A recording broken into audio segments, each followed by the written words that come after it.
திமுக கூட்டணியுடைய வெற்றி வாய்ப்பு எப்படி சார்? கண்டிப்பாக மதச்சார்பற்ற இந்த முற்போக்கு கூட்டணி ஒரு மகத்தான வெற்றியை பெறும். பொதுமக்கள் எல்லா பிரிவினரும் ஏதோ ஒரு திட்டத்தில் தமிழ்நாட்டு மக்கள் இந்த 5 ஆண்டு காலத்தில் திமுக ஆட்சியில் பயனடைந்திருக்கிறார்கள். அந்த அடிப்படையில் தமிழக வாழ்வுரிமை கட்சி இன்னும் திமுக அரசிடம் பல பிரதான கோரிக்கைகளை நாங்கள் முன்வைத்து அதற்கான வேண்டுகோளை அழுத்தங்களை தந்து வருகிறோம்.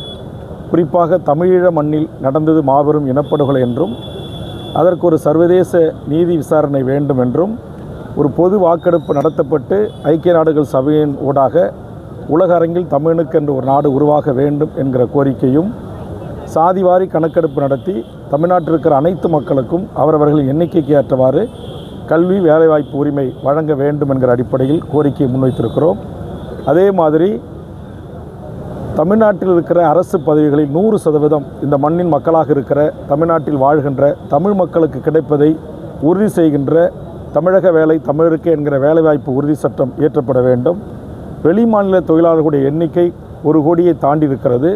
அதனால் ஸ்டேட் என்ட்ரி லைன் பர்மிட் முறை, மாநில உள்நுழைவு சீட்டு அனுமதி முறை வடகிழக்கு மாநிலங்களான அஸ்ஸாம், மிசோரம், மேகாலயா போன்ற மாநிலங்கள் இருக்குது. அதுபோன்று தமிழ்நாட்டில் நடைமுறைப்படுத்த வேண்டும். அதுபோன்று நீண்ட நாள் இஸ்லாமிய சிறைவாசிகள் விடுதலை செய்யப்பட வேண்டும். இது போன்ற இந்த மண்ணுக்கான மக்களுக்கான பல்வேறு கோரிக்கைகளை நாங்கள் முன்வைத்து திராவிட முன்னேற்றக் கழக அரசிடம் வலியுறுத்தி வருகிறோம். ஏற்கனவே நாங்கள் வலியுறுத்திய தமிழக அரசு துறைகளில் தமிழர்களுக்கான வேலைவாய்ப்பு கிடைப்பதை உறுதி செய்கின்ற ஒரு சட்டமும், அதுபோன்று பதவி உயர்வுகளில் தமிழர்களுக்கு 20% தமிழ் வழியில் படித்தவர்களுக்கு வழங்கப்பட வேண்டும் என்கிற சட்டமும் தமிழக வாழ்வுரிமை கட்சியின் தொடர் அழுத்தத்தால், தொடர் கோரிக்கையால் கடந்த கூட்டத்தொடரில் நிறைவேறியிருக்கிறது.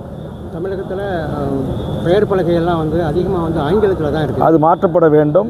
ஏற்கனவே கடந்த காலங்களில் இதைக்கு நான் சட்டமன்றத்திலே பேசி கலைஞர் அவர் அதற்கான உத்தரவு வெளியிட்டிருக்கிறார்கள். அரசு ஆணை இருக்கிறது. அதனால் அரசு அதிகாரிகள் அதை கண்டிப்பாக நடத்த வேண்டும். அதுபோன்ற தமிழ்நாடு அரசு போக்குவரத்து கழகம் என்பது இருந்தது. தமிழ்நாடு தற்போது அரசு போக்குவரத்து கழகம் என்பது இருக்கிறது. இது மாற்றப்பட வேண்டும் என்றும் நான் தமிழக சட்டமன்றத்தில் வலியுறுத்தி வருகிறேன். அதுபோன்று கோவில்களில் குடமுழுக்குகளில் தமிழில்தான் அர்ச்சனை செய்யப்பட வேண்டும், குடமுழுக்கு செய்யப்பட வேண்டும். கண்டிப்பாக அதை தமிழ்நாடு அரசு கண்டிப்பான உத்தரவாக அதை நடைமுறைப்படுத்த வேண்டும் என்று நான் கோரிக்கை வைத்து கடந்த காலத்தில் தமிழ்நாட்டின் முதலமைச்சராக இருந்த கலைஞர் அவர்கள் தமிழிலும் அர்ச்சனை செய்யப்படும் என்கிற பெயர் பலகையை தூக்கி எறிந்து தமிழில் அர்ச்சனை செய்யப்படும் என்கிற பெயர் பலகையை வைப்பதற்கு காரணமாக இருந்தது வேல்முருகனாகிய நான். இப்போது முத்துவேல் கருணாநிதி ஸ்டாலின் அவர்களிடம் நான் கோரிக்கை வைக்கிறேன். இங்கு எல்லா கோயில்களிலும் சமஸ்கிருதமே வழிபாட்டு முறையாக இருக்கிறது. சமஸ்கிருதமே இங்கு தேவ பாஷை என்று சொல்லி குடமுழுக்குகளில் பயன்படுத்துகிற நிலை இருக்கிறது. அதை நன்னீராட்டல் என்று பெயர் மாற்றி தமிழில் கண்டிப்பாக குடமுழுக்குகள் நடத்தப்பட வேண்டும், நன்னீராட்டல் நடத்தப்பட வேண்டும் என்பதுதான் தமிழ்நாட்டில் இருக்கிற தமிழ் அமைப்புகள், தமிழறிஞர்கள், தமிழ் தேசிய அமைப்புகள் அனைவருடைய விருப்பம். அதையும் மாண்புமிகு முதலமைச்சர் அவர்கள் கண்டிப்பாக நிறைவேற்றி தர வேண்டும் என்ற கோரிக்கையை நாங்கள் முன்வைக்கிறோம். ஆக இங்கு இருக்கிற தமிழ் மக்களுடைய தேர்தல் காலத்தில் இந்த வாக்குகளை பெற வேண்டும் என்று சொன்னால் இந்த தமிழ்நாட்டு தமிழ் மாநிலம் தமிழுக்குரிய முக்கியத்துவம், தமிழர்களுக்கான நீண்ட நெடிய கோரிக்கைகளும் நிறைவேற்றப்பட வேண்டும். ஜெயலலிதாவினுடைய ஆட்சி காலத்தில் மறந்த அம்மையார் அவர்கள் ஈழத்தில் நடந்த இனப்படுகொலை தான் என்று துணிந்து சட்ட தீர்மானத்தை நிறைவேற்றினார்கள்.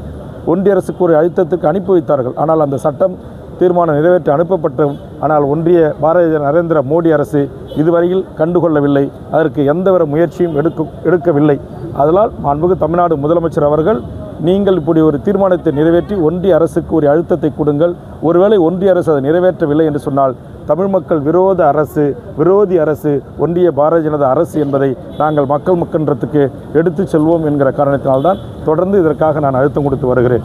அதுபோன்று ஒன்றிய அரசு சாதிவாரி கணக்கெடுப்பு எடுக்கிறதோ இல்லையோ, தமிழ்நாடு முதலமைச்சர் அவர்கள் சாதிவாரி கணக்கெடுப்பு எடுப்பதற்கான அதிகாரப்பூர்வ அறிவிப்பை உடனடியாக நீங்கள் இந்த பிப்ரவரி மாதம் 17ஆம் தேதி நடக்க இருக்கிற சட்டப்பேரவை கூட்டத்தொடரில் வெளியிட வேண்டும்.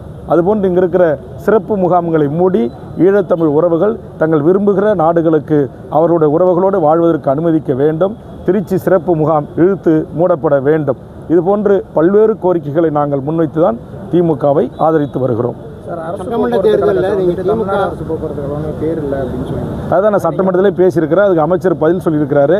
அப்படி நாம் எழுத வேண்டும் என்றால் எல்லாவற்றிலும் எழுத வேண்டும் என்று சொல்லுகிறார். அது ஏற்புடைய செயல் அல்ல. அதனால் முதலமைச்சர் கவனத்திற்கு இதை கொண்டு சென்றிருக்கிறேன். நாடாளுமன்றத்தில் வரவேற்கக்கூடிய ஒன்றுதான். தமிழ் ஒரு உலகத்தில் உலக மொழிகளுக்கெல்லாம் தாய்மொழியாக இருக்கிறது.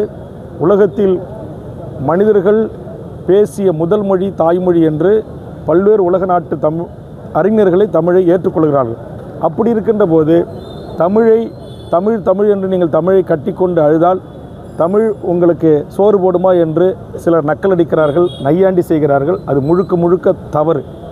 உலகத்தில் ஒரு இனம் தன்னுடைய மொழியை காப்பதற்காக உயிர் தியாகம் செய்தது என்று சொன்னால் அது தமிழகமும் தமிழர்களும் தான். மொழிப்போருக்காக நூற்றுக்கணக்கான தேக்குமர உடல்களை தீ வைத்து கொண்டு இந்தி ஆதிக்கத்திற்கு எதிராக, இந்தி கட்டாய திணிப்பிற்கு எதிராக தமிழர்கள் தங்கள் உயிரையே தியாகம் செய்திருக்கிறார்கள். ஆக இந்த மொழிப்போருக்கு தன் உயிரை தியாகம் செய்த மண்ணில் பிறந்தவர்கள் கூட இப்படி ஏளனம் பேசுவது ஏற்புடையதல்ல. அது வன்மையான கண்டனத்துக்குரியது.